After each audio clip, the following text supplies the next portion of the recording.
Okay, Bismillah ar-Rahman ar-Rahim. Today I will be discussing the subject of Hukum Shara'i, law or value of Sharia. Law or value, because this subject is concerned with the five values, the Ahkam Khamsa, Wajib, Mandub, Mubah, Makruh, Haram. When you mention Hukum Shara'i, these are at the forefront of your discussion. If you mandub, for example, it is not a law, but it is a value point. That is why I translate Hukum Shara'i as law in value of Sharia. It is also a subject that is close to our discussion on commands and prohibition. Hukum is literally, it means to prove or to disprove something with reference to something else. When we say that A owns this house, then we have issued a hukum, affirmatively approving A's ownership of that property. Or it may negate something with reference to something else. If we say that A does not own that house, again we have issued a hukum, but this time we have negated something in that respect.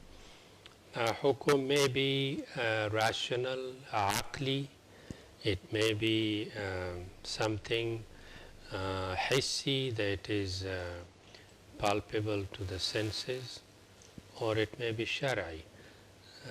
When you say 1 plus 3 equals 4, this is a rational hukum. When you say that sugar is sweet, this is hissi, that is palpable to the senses. But when you say that it is an obligation to pay the zakat, then that is a shara'i hukum. In each case we establish some kind of state with reference to a value point or a ruling. It is the details of this hukum shara'i. There is quite a long chapter, about 40 pages in my book. I will not be, for fear of making the whole discussion too technical, I will keep to the less technical part, but I will touch on other themes, but the students or those interested can read the detail in the book. Hukum has two main parts. One is the ruling or the hukum itself, the text or the law that we are looking at. And the second is the proper implementation of that hukum. The first one is called hukum taklifi, that is defining law that imposes a command or a prohibition or any of those five values. But then the second variety of hukum is called hukum wada'i, or declaratory law, which expounds the proper manner of implementing that hukum. A hukum must have a proper grounds, it has a cause, and there are some conditions for its implementation, and there are times when a hukum may not be implemented. So this is the subject of sabab, shart, and mani, cause, condition, and obstacle. And this is the subject of declaratory law or hukum taklifi.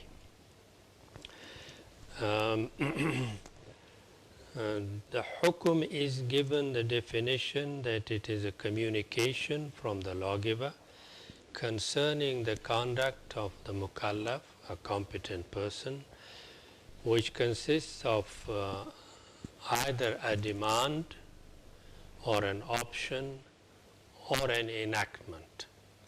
Hukum which consists of a demand may be a command or a prohibition. Hukum that consists of an option is mubah. Mubah gives the person an option to do or not to do. Or it may consist of a range of things that the person can choose one of several options. Like when someone pays an expiation or a kafara, it may be releasing a slave, fasting, or feeding poor people. There is an option. Or it may consist of an enactment. Enactment is an objective statement of the law. For example, there is a hadith that the killer does not inherit. It is an enactment that may apply or may not apply, but it is a hukum that states that when this happens, the inheritance is blocked. When the hukum is conveyed in binding terms, it consists of either haram or wajib. For example, the wajib in the Quran, Muslims are addressed to fulfill their contracts. Ya ayyuhallazina amanu awfu bil uqud. This is a hukum, consists of a command, and it conveys a wajib. Or it may convey a haram. La taqtulu an-nafs allati. Do not slay an innocent life. This conveys of a haram or a prohibition. But if the demand in a hukum is conveyed in non-binding terms, then it would establish something like mandub, like something recommendable. Recommendable is not enforceable in legal terms, but it is a hukum as it is established a value. We have given example in the Quran when someone gives a loan to someone else, it is recommended that it should be reduced into writing, and this is mandub. A hukum that is consists of something mubah or an option.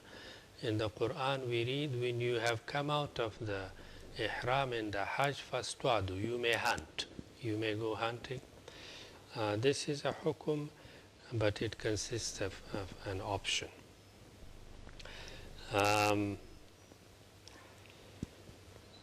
Then the hukum occurs, as I mentioned, in two varieties. One is the hukum taklifi. That is the first part of our discussion. This is divine law that imposes an obligation or imposes a command or a prohibition. Hukum taklifi is defined as a communication from the lawgiver addressed to a competent person or a mukallaf, which consists of either a demand or an option. And this hukum taklifi occurs in 5 varieties: wajib, mandub, mubah, makruh, haram. Obligatory, recommendable, permissible, reprehensible, and forbidden.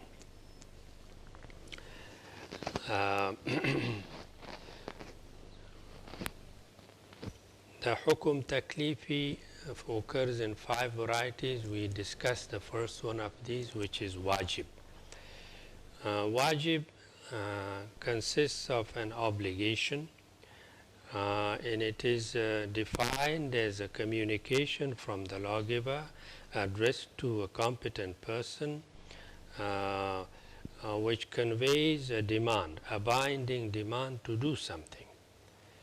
To conform with a wajib leads to a reward, and violating a wajib causes a sanction or punishment. If the wajib, the text that imposes a wajib, is definitive in both its meaning and authenticity, like a clear text of the Quran, then according to the majority of ulama, it is wajib, which is definitive. The Hanafis call this as fard, 1 degree above. And they distinguish this kind of fard from one that consists of some kind of doubt, either in the meaning of the text or in the authenticity of its reception. For example, if a command or a wajib is conveyed in an ahad hadith, the meaning may be clear, but since there is always a doubt in the narration of the solitary hadith, then this is reduced from the degree of fard to wajib according to the Hanafis. For example,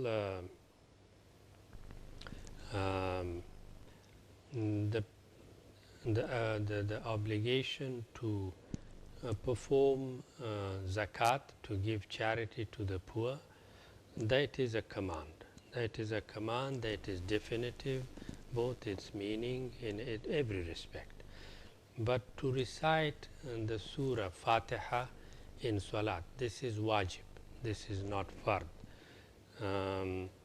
The difference is, according to those who draw this distinction, the Hanafis, that denial of a fard leads to infidelity or denial of Islam itself. Whereas denial of something which is merely wajib, it incurs sin, a ma'siyah, but does not take one out of the fold of Islam. This distinction between wajib and fard, the Jumhur, the majority, do not recognize this. In Al-Ghazali, who is a Shafi scholar, he says we know that the text that imposes a wajib is sometimes there is some level of doubt, but we still, wajib is a monolithic category, and we do not recognize a distinction between wajib and fard. Wajib is divided into several categories. First is a division between a personal obligation and a collective obligation. The personal obligation is wajib aini or fardu ain, which is everyone who bears it must perform it, and when you are indebted a certain amount of money, this is your obligation to pay it. Honoring your parents, that is your personal obligation. But collective obligation is not personal, in the sense that it is a duty of the community generally to perform it. But if some members perform it and others don't, then the whole is acquitted and absolved. For example, performing the burial prayer, Salat al-Janaza, or giving testimony in a particular case, or fulfilling the obligation of jihad. Some people will do it and others may not, but that is the nature of wajib kifai or fard kifai. Sometimes there are occasions when the one kifai is elevated to the level of aini. Collective obligation turns to a personal obligation if there is, for example, no one but one person in the community who can fulfill it. Like if there is only one mujtahid who can carry out ijtihad over a particularly stressing case, then this becomes his personal obligation. Or if there is one witness and no one else, that becomes his personal obligation. Then wajib is also divided into wajib muwaqqat and wajib mutlaq. Wajib mutlaq is an absolute wajib which is not specified with regard to the time of its performance. Like doing the Hajj, going to the pilgrimage of Hajj, any time during one's lifetime. Or for example, but wajib muwaqqat is that which is specified in respect of time. Um, Performing the salat or fasting during Ramadan is within certain time segments. That is why it is time-bound obligation. And the third qualification of wajib is muhaddad ghair muhaddad, that is limited and unlimited. The one that is limited in terms of quantity, some of the punishments that occur in the Quran, these are wajib muhaddad. The unlimited variety is, it is a wajib, but any amount is acceptable.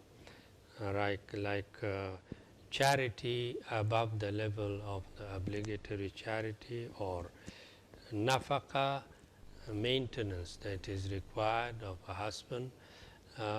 This is not quantified specifically in terms of quantities. There is some flexibility. The manner of fulfillment of a wajib, it is in three varieties. Either it is performed in a perfect manner, or that this is ada. Ada is distinguished from qadwa and from i'ada, fulfillment in the ideal manner, like doing the prayer in congregation. That is the perfect way of performing the salat. And qadwa is belated salat, belated prayer. If you fail to do it in time, belated prayer is called qada. Or i'ada, when you have prayed, for example, but you later think there was some imperfection in it, then you do it again. These are the three ways that wajib can be executed. The next heading of the five hukum taklifi is mandub, that is recommendable. It is defined as a demand of the lawgiver addressed to a competent person to do something that is not binding. To do something recommendable may earn one a reward, or it may not. There is a difference of opinion, and mandub is also known as sunnah. The majority of ulama, including the Shafi'is, have used three other terms. One is for mandub, one is sunnah. Sunnah refers to something that the Prophet has done, and then we follow that. Mustahab is another name. Mustahab, that which is loved, which is liked. This refers to something that the Prophet has done at times, but not always.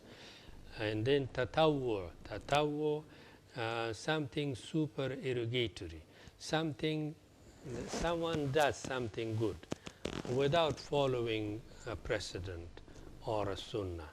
If you decide to write a book or an article to educate people, that is mandub, that is recommendable, but it is not specifically following a particular precedent. There are differences of variation. There are variations in the terminology that is used for the varieties, the sub-varieties of mandub among the various schools, the leading schools of Sharia. The Hanafis, for example, divide the sunnah, which is a variety of mandub, into mu'akkada, emphatic sunnah, that which the Prophet has regularly performed. For example, congregational prayer, or giving the azan before the prayer. This is regularly done. or that the Prophet has at times performed it, at times not. Like supererogatory prayer or nafil prayer, or giving charity above the limit of the required charity. This is sunnah ghair mu'akkada, unemphatic sunnah. And there is a third variety, sunnah al-zawa'id. That is, sometimes we notice that the Prophet has liked certain type of clothing, certain colors. It's not required we do it. But if we do it, this is called sunnah zawa'id. The Malikis have used different wordings. The Hanbalis also, like in Maliki, they call raga'ib, tatawwu, nawafil. Hanbalis, ta'a, qurba, ihsan. They are very, very close to one another. And the meaning is the same. Something recommendable, but there are maybe some shades of differences between these, but I have written about the distinction between these terminologies. Al-Shatibi has observed that mandub is an aid to wajib. It leads to something wajib. It is something in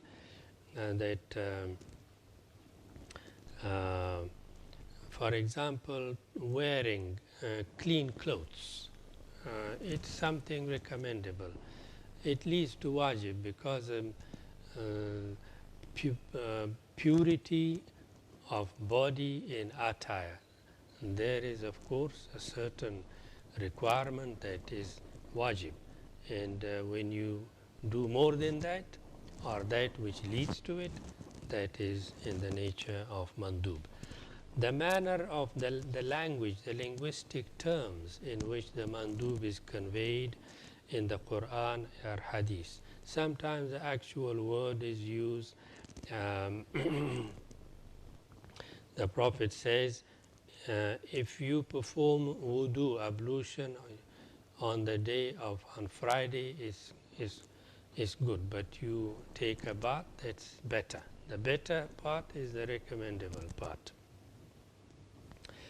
The Shafis do not recognize situations when mandub can turn into wajib. But the Hanafis do recognize this. This is when you do, for example, nafil prayer, supererogatory prayer. Once you have done the niyyah and you have started it, although it is mandub, after that it becomes wajib. This is the Hanafi position. If you abandon it, then you must do a qadwa, belated performance. The Shafi says that there is no such requirement, and mandub remains mandub, it never becomes wajib. My next discussion is haram, also known as mahzur in Arabic, that is prohibited. It is a binding demand of the lawgiver addressed to a competent person to abandon something. And the text, in the language in which it is found, it is definitive. According to the majority of schools, this is the definition of wajib, but the Hanafis, once again, the definition of haram. The Hanafis once again bring in this additional category of makruh tahrimi. I'll be discussing makruh next, but makruh tahrimi is one that is close to haram but does not quite reach that level, because there is some doubt in either the authenticity of the text or in its meaning. When that is the case, then the haram in the full sense is reduced one by one level, and it becomes makruh tahrimi. The difference again is that a denial in principle of haram leads to infidelity, but the denial of something makruh tahrimi is sinful but not take one out of the fold of Islam. There are different, of course, variation in the linguistic form. in which the haram occurs in the Quran, beginning with prohibition. La taqtulu, do not slay, do not kill. This typical form of conveying the haram. Sometimes the word haram is used. Hurrimat alaykum, this is haram upon you, consuming a dead carcass, for example. أحل الله البيع وحرم الربا, he has made riba haram. Sometimes and the text use the negation of halal. لا يحل مال امرئ مسلم, to devour the property of another person is haram, but the term it occurs that it is not lawful. Sometimes haram is conveyed by enacting a punishment for a certain conduct. That conveys haram, condemnation. In the Quran, we read those who devour the property of the orphans, like devouring fire into their bellies. This is strong condemnation. That becomes haram. Haram is divided into two types.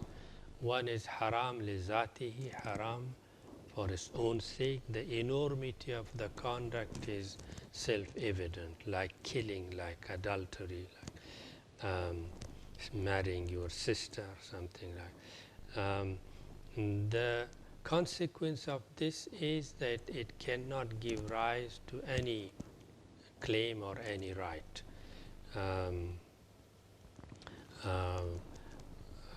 Zina, adultery, does not give rise to legitimacy or legitimate offspring. Haram li ghayrihi, or haram for something else, because of something else. Like making an offer of betrothal to a married woman.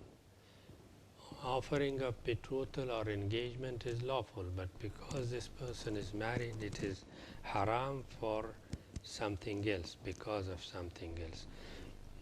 The distinction between the two is that neglecting the first one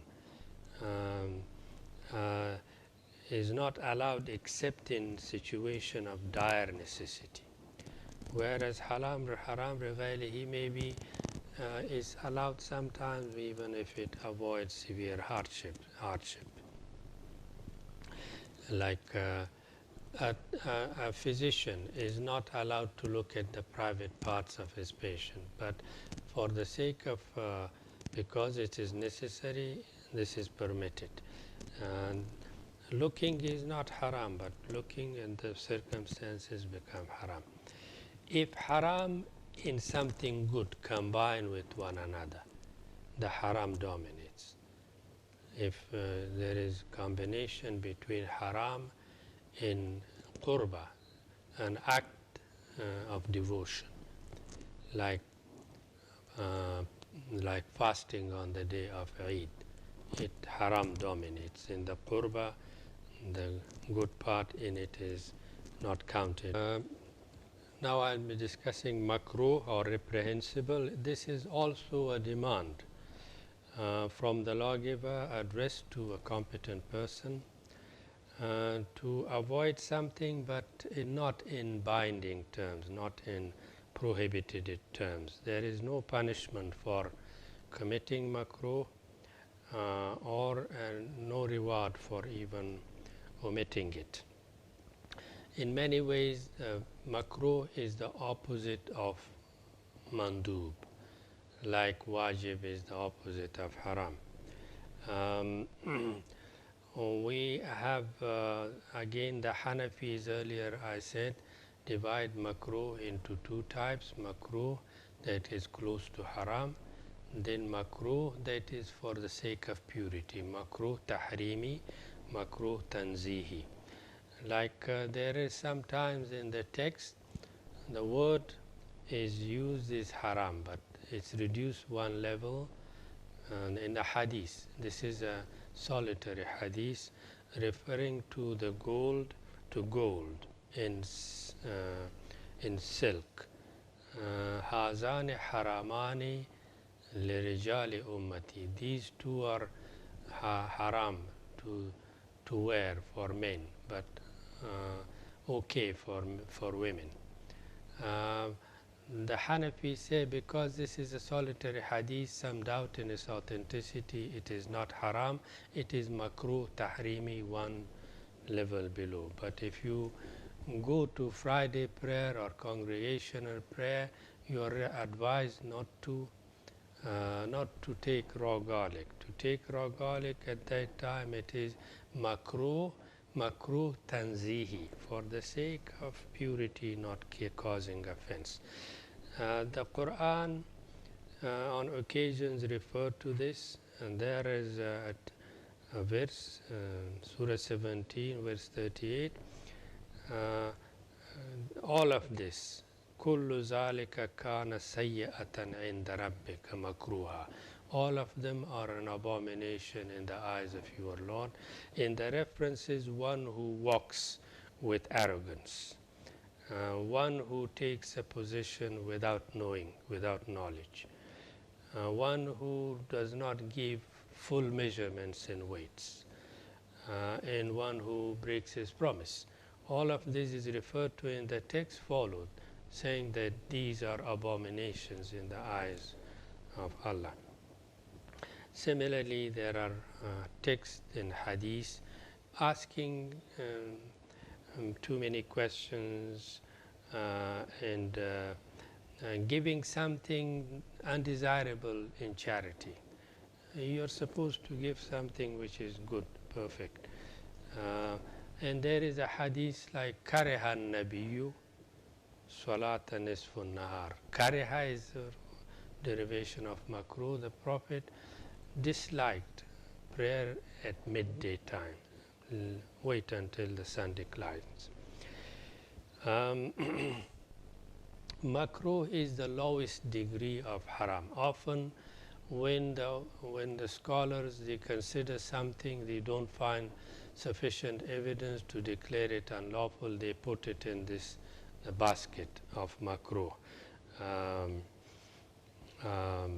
So next discussion is mubah.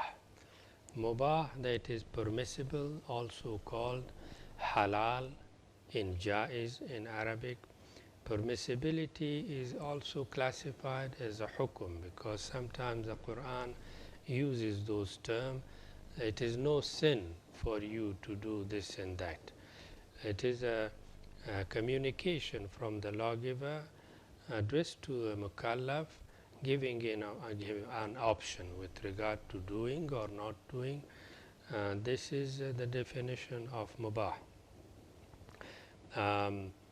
Like in the text, we have permitted to you, al-yawma uhilla lakum, we have made halal to you to consume of pure food.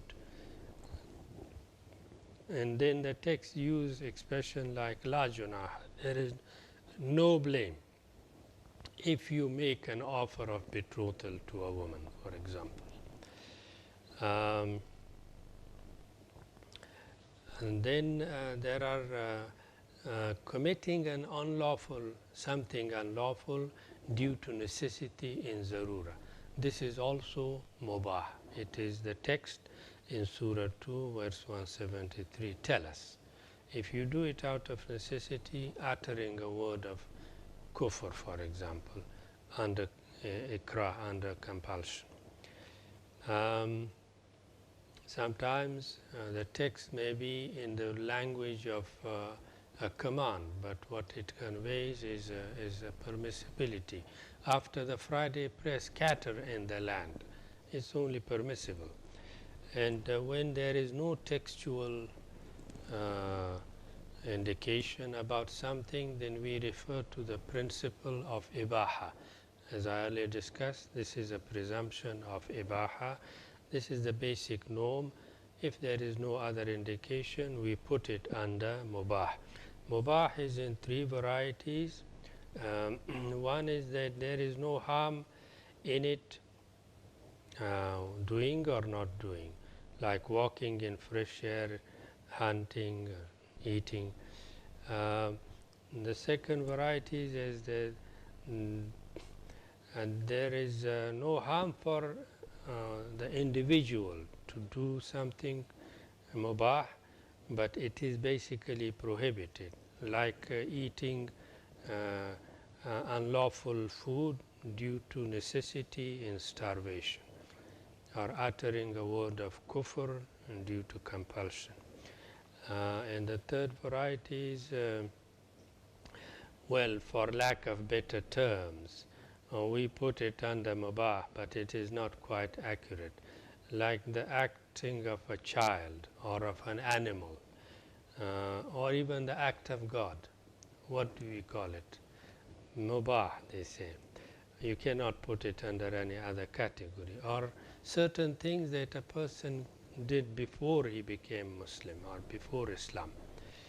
Our position, Al-Ghazali says, with regard to these examples is that we just abandon and we don't put any value on it. But these are the three varieties of mubah. Again, there is another classification of mubah that is, I would not discuss it. Some mubah is okay for an individual, but it's not okay for the community as a whole.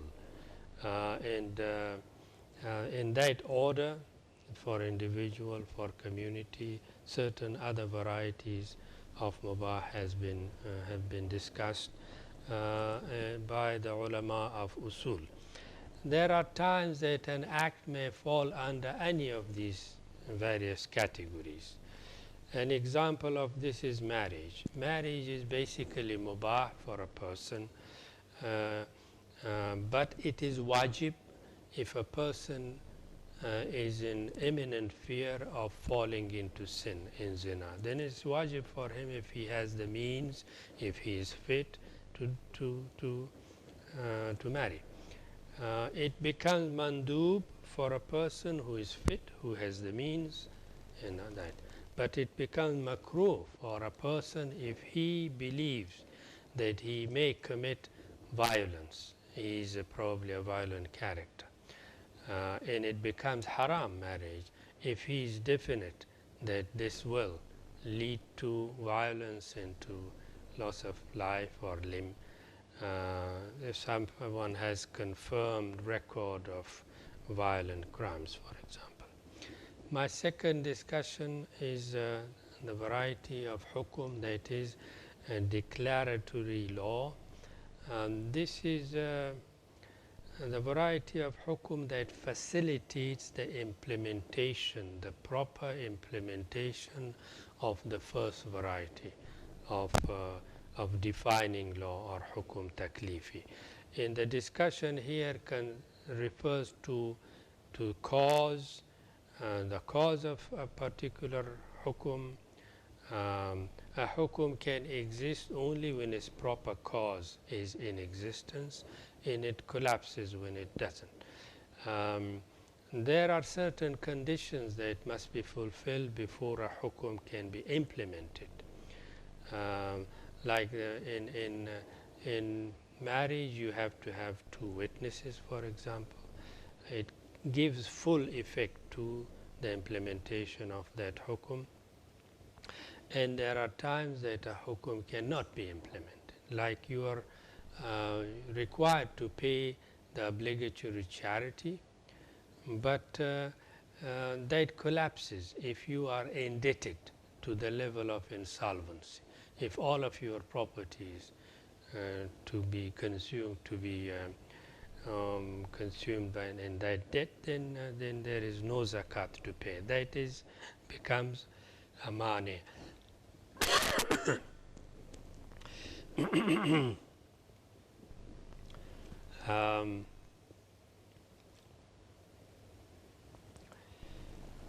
Some hukum wazi may sometimes be within the ability of the individual.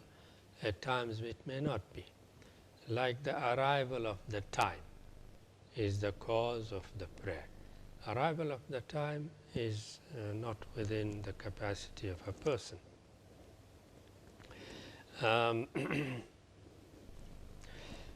The cause of a valid contract, a valid contract of sale, for example, is a proper offer in acceptance, in agreement. That is the cause of it. The condition of a talaq,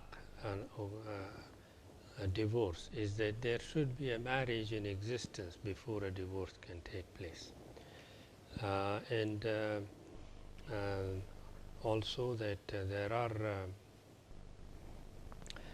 requirements, detailed requirements in the nature of cause, condition, obstacle, that need to be looked at carefully in order to implement the ahkam of Sharia in the way properly, and we recognize the shades of implementation by looking at the details of the hukum wada'i.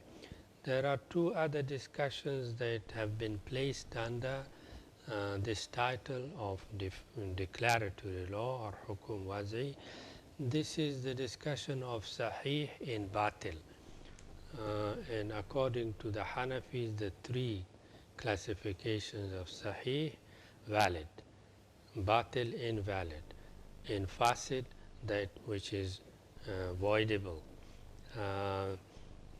This is placed under the discussion of hukum wada'i because a hukum, a ruling of law, or the conduct of a person becomes valid, sahih, when all the conditions, the cause, and the requirements are fulfilled. Then it becomes sahih. And a contract is valid, is sahih, a contract of marriage, for it to generate all its legal effects. This classification of valid and invalid, according to the majority of schools, monolithic categories, we do not recognize shades of degrees of invalid. Invalid is invalid. And that is the same according to all schools with regard to devotional matters, ibadat. They are either valid or invalid.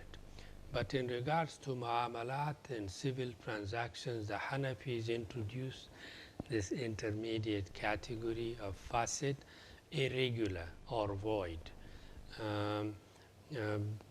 Partly because these are, if the imperfection of something, of a hukum, is attached to one of its conditions, we cannot fulfill a condition. Marriage, there has to be two witnesses. But the rukun of marriage, the essentials of marriage, a valid agreement is in place. It's only the condition that is not fulfilled. This is fasid, because the Hanafi says that we can bring witnesses even later to testify. It can be completed. But if the imperfection or the deficiency attaches to the essential pillar or requirement, then that when that is that becomes batil. If there is no offer in acceptance in a marriage, that is batil, it is invalid, null and void. There is another classification of azima and rukhsa. Azima is the original law. Rukhsa is the concessionary hukum or law.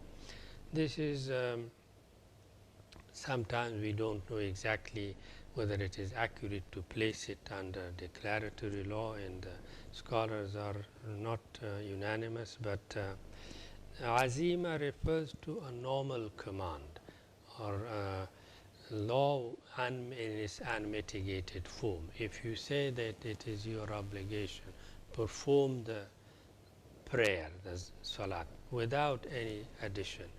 This is the azima, the original law in its original form. But then when you add the concessions to salat, for example, to prayer, a person who is ill may do it in this form or this, and all the even contracts in devotional matters, there are situations when a certain concessionary law is attached to the original hukum, to the original law, that is azima.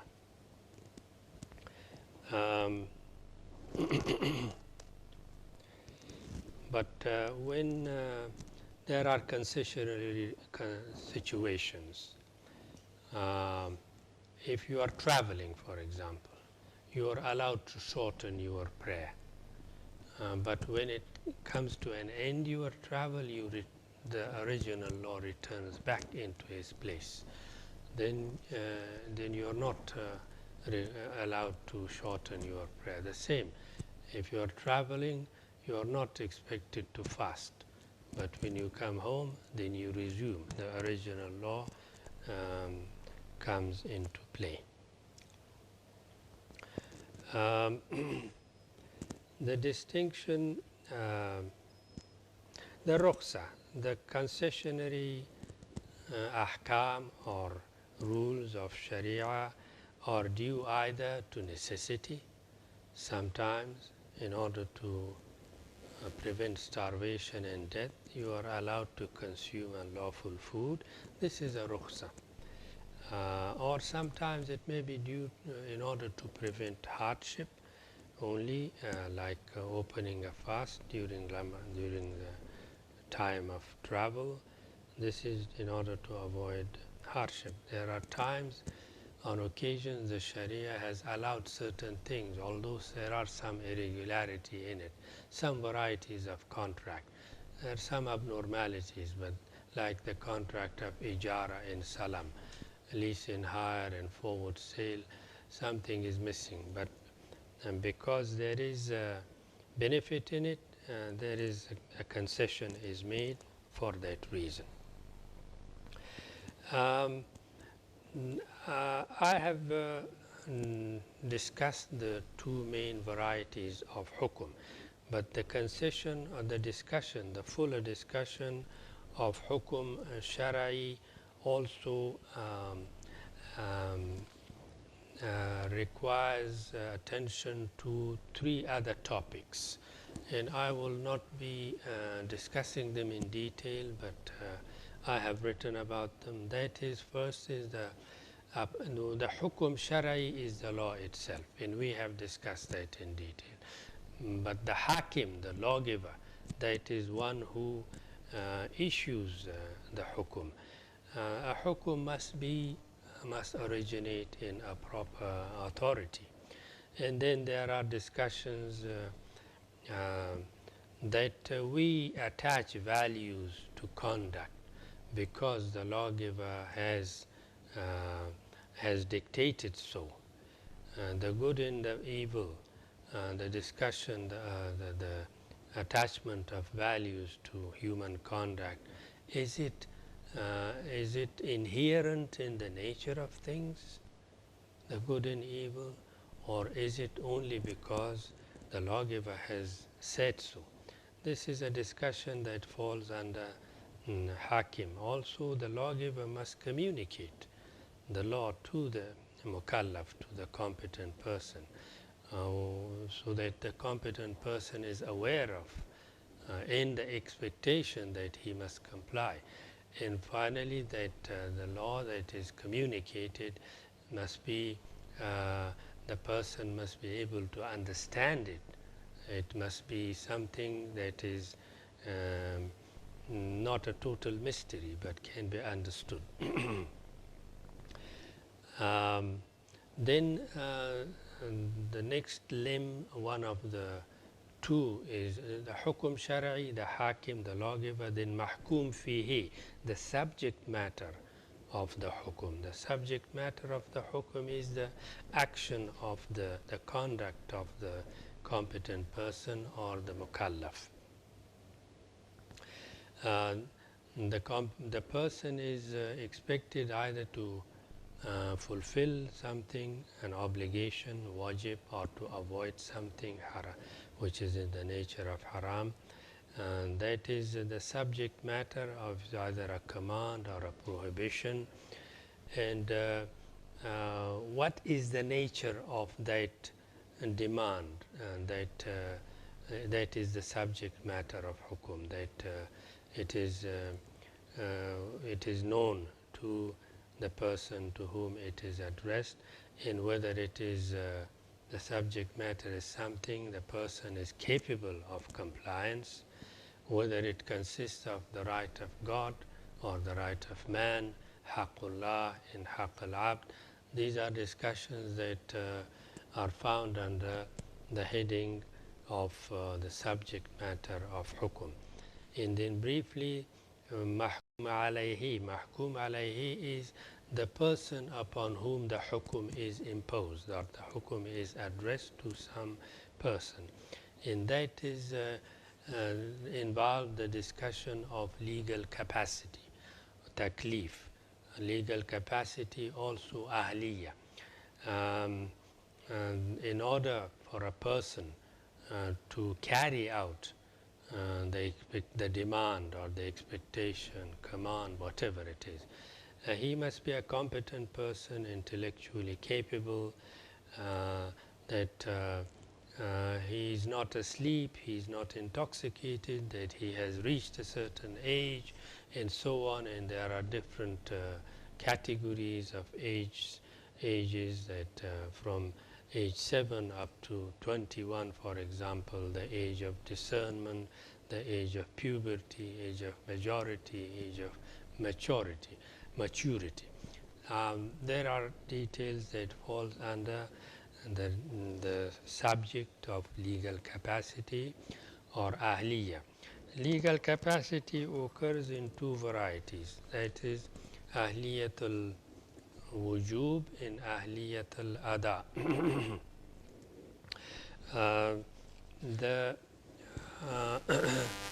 ahliyatul wujub is the legal capacity that